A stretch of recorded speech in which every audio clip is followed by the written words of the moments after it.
I used to think one way, now I think another way. Just contemplate that for a moment. I used to think one way about something in my life, and now I think another way. And what you have to do here is you have to notice that you that is thinking one way or the other. So think about that you. Can you locate that you? Is it a solid sort of object? Is it solid? Is it like saying the tree is tall and now it is short?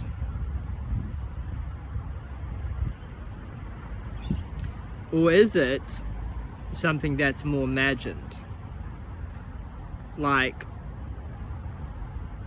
the idea that we have these things called thoughts and we think one way and now we think another way. Maybe that is more like something we've made up in our minds. Just think about it for a moment. Like, can you locate that thing which you are calling is the you, that is thinking one way in one moment and thinking another way in some future moment?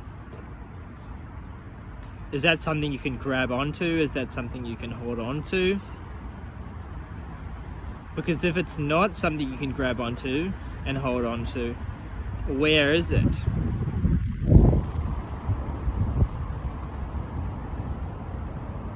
If you can't grab onto it and you can't hold on to it, is it real? Well, what is real? If it's created in the mind, it's certainly not physically real.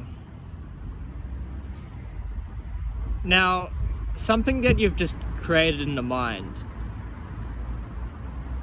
or something that just arose in the mind because maybe you feel like you haven't created it, or maybe you feel like you have created the thought, the idea, the way you believe. Whether or not you do that, does that change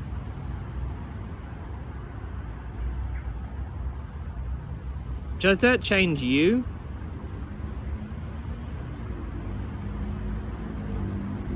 Well, now you have to contemplate, what is this you? What is this you that thinks one way and thinks the other way? So how do you think? Are you thinking and believing things?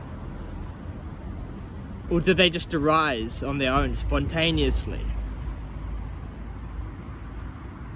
If you do enough investigation here, you might notice that the control isn't really there, and the feeling that you are the one controlling is just another thing that's arising in consciousness. Just like the thoughts that are arising in the mind and the emotions that are appearing based on those thoughts and your reality. So getting back into it, you think one way and now you think another way. There's no problem in that. But let's talk about it in terms of suffering, which is when people get hurt based on their beliefs. And now I'm talking about personal suffering. You believe one way, and things in your life go against what you believe. You believe one way and maybe somebody acts or reacts in a way that contradicts that belief. Maybe you have expectations. Maybe you have expectations that people should treat you a certain way, and they don't treat you in that way. Maybe somebody didn't treat you in the right way that you feel like. Maybe they were disrespectful to you. And we can see that disrespect, and we can let it not affect us. But oftentimes, people, including myself, we see that disrespect and we take it personally. And the reason we take it personally is because we have a belief system that is saying people should treat me in a certain way, and if people don't treat me in that way, I will get triggered, I will get annoyed, I will get frustrated. It's a belief system. It's a faulty belief system. And whatever belief systems we have hold us back in certain ways. And so we believe one thing, and the attachment to the belief system causes us to take the belief system seriously. It's like we hold it as part of us. We are holding it close and we are saying, it's mine, it's mine, it's mine, like a child. Like a child with a toy that he doesn't want to let go of. But how can we really, at the core of it, let go of a belief system that isn't serving us? Well, an opening here. An opening for you can be the contemplation of, I think one way, but now I think another way. So contemplate in your life where you have thought something, and looking back on it, you're thinking, wow, I was so delusional when I thought that way. Wow, that's crazy. Like, did I really think that? You know, everyone's sort of had a political philosophy or ideology or whatever sort of belief system you know, when you're younger, you've followed or you really bought into. Just realize how ever-changing that is, how ever-in flux that is. And if you can see the influx nature of it, you can start to see that it's not the solid piece of rock that is this you. It's the stable, flowing, ever-changing you that isn't dependent on anything, any one thing, but it's kind of dependent on everything. And that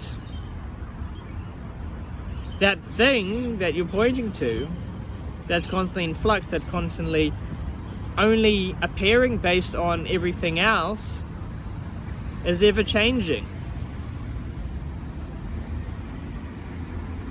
They call this dependent origination in Buddhism.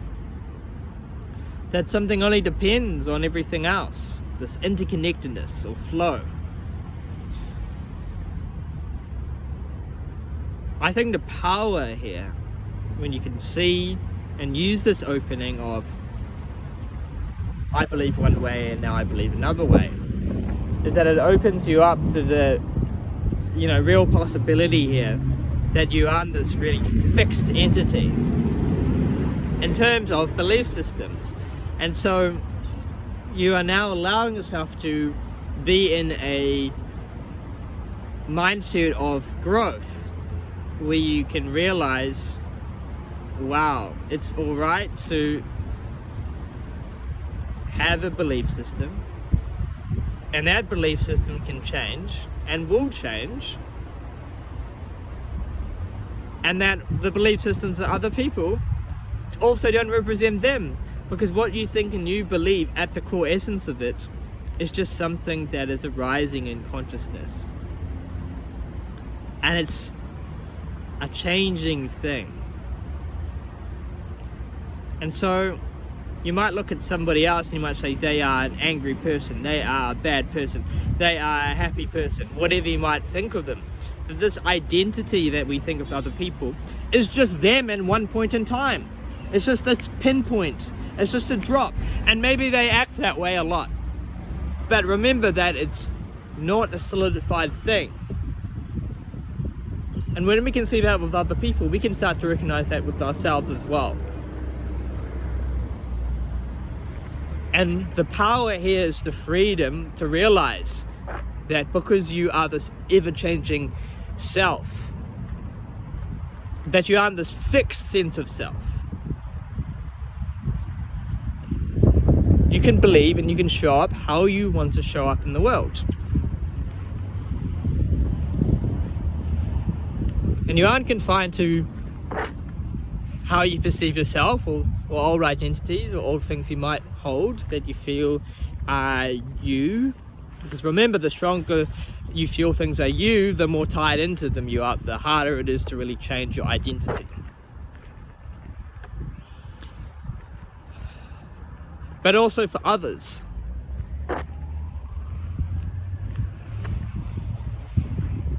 And now I'm having a mind blank, but I think I summed it up good enough. So, hope you enjoyed the video. Peace.